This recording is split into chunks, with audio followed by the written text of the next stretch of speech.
दिल्ली की तो बात अलग है, पर लेकिन जो ये विधानसभा है ना अपनी बाबूपुर, इसकी तो समस्या इतनी है कि मुझे तो लगता नहीं है केजरीवाल या कांग्रेस कुछ भी कर सके। तो सबसे ज्यादा हिंदू ही आगे बढ़ रहे हैं, मुसलमानों की कोई वैल्यू नहीं है, दो पैसे की औकात नहीं है, वरना ये देश दिन पे दिन हिंदू मुस्लिम का शिकार होता जा रहा है। इसके अलावा नमस्कार, दिल्ली बोली के इस एपिसोड में हमें बाबरपुर सीट पर नॉर्थ ईस्ट दिल्ली की इस विधानसभा सीट में वोटर किस तरीके से वोट करेंगे, आइए उनसे जानते हैं। तो सबसे पहला मेरा सवाल आपसे है कि पिछले 10 साल में दिल्ली सरकार ने कुछ यहाँ जो काम किए हैं या नहीं किए? काम हुए तो हैं, बाकी जिस तरीके से होना चाहिए उस तरीके से हुए। यहाँ पे कुछ नहीं हुआ सर। यहाँ समस्याओं का अंबार है। आप ये कूड़ा देख सकते हैं एक बार।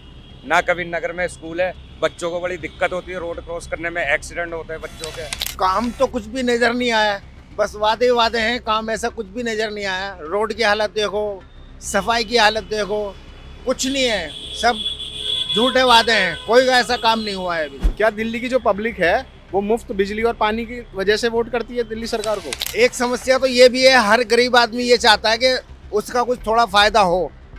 भाई बिजली पानी ये समस्या जो है ये तो बहुत पुरानी चली हुई आ रही है। सच तो यही है, क्योंकि यहाँ की पब्लिक जो बाहर की आई हुई है उनको यही सुविधा चाहिए और इसी के बलबूते पे वो वोट भी कर देते। और जो 200 यूनिट फ्री मिल रहे हैं वो हमें नहीं मिल रहा है, हम तो वही 10-11 रुपये यूनिट दे रहे हैं। मकानदारों के लिए फ्री है, हमारे लिए कुछ फ्री नहीं है। केजरीवाल ये कह रहे हैं कि हमने 200 यूनिट माफ कर दिया, कहाँ में माफ हुए? माफ होने का कोई सवाल ही नहीं है भाई। जो माफ हुए हैं किराएदार तो सारा दे ही रहे हैं ना भैया।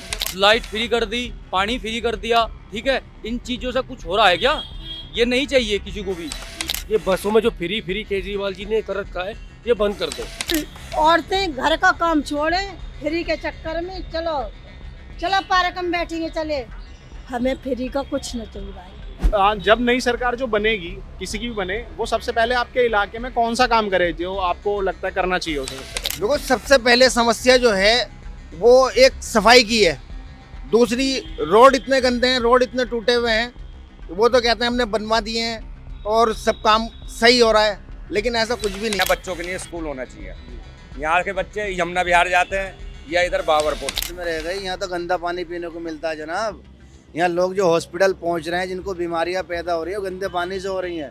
आपको पूरी दिल्ली के अंदर बाबरपुर विधानसभा सड़ा हुआ पानी नहीं मिल सकता। दिल्ली की जो हवा है वो बार बार प्रदूषित हो जाती है और यमुना जो है उसका पानी नाले ऐसा बन गया है। उसके लिए आप किससे जिम्मेदार मानते हैं? सरकार की जिम्मेदारी है। सरकार हम क्यों बनाते हैं? अपने देखरेख के लिए बनाते हैं। सरकारी अगर हमें आगे दिखाएगी तो फिर फायदा कैसे सरकार का? तो क्या लगता है कि दिल्ली को पूर्ण राज्य का दर्जा दे देना चाहिए या नहीं?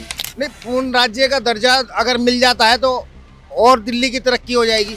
ये तो फायदे की चीज़ है, पूर्ण राज्य तो मिलना ही चाहिए। ये पूर्ण राज्य का दर्जा हो या केंद्र शासित हो, कार्यकर्ता अच्छे होते हैं, नेता अच्छे होते हैं, तो किसी भी प्रकार की वो नहीं दिक्कत आती है। जो आपके इलाके के विधायक हैं उनसे आप लोग मिल पाते हैं आसानी से या नहीं? नहीं जी, गोपाल है तो ऐसा है, इलेक्शन जब आता है उससे बाद नजर नहीं आएंगे। हम क्या, कोई भी नहीं मिल पाया आज तक।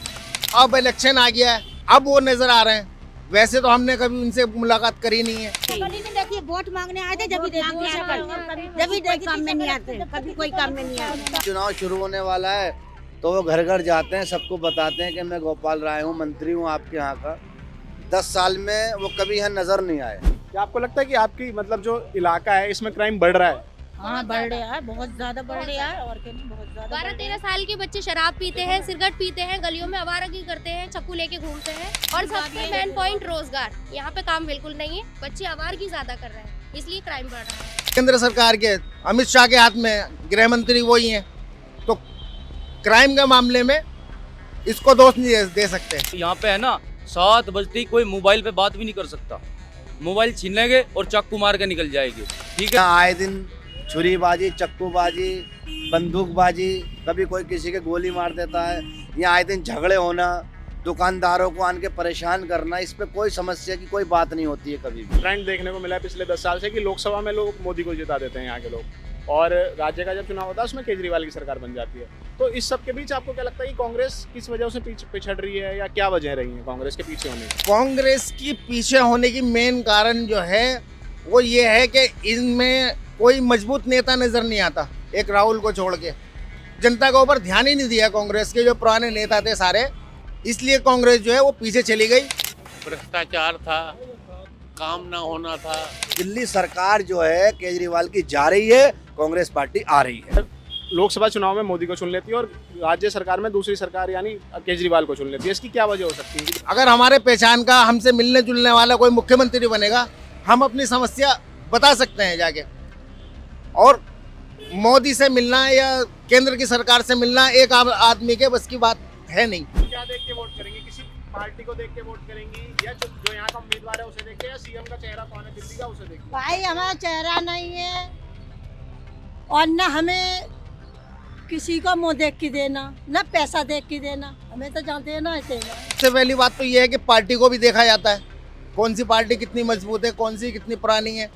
और फिर मेन फैक्टर जो रहता है कैंडिडेट का चेहरा भी होता है। कांग्रेस सरकार ही चाहिए हमें, और कोई सी सरकार नहीं चाहिए।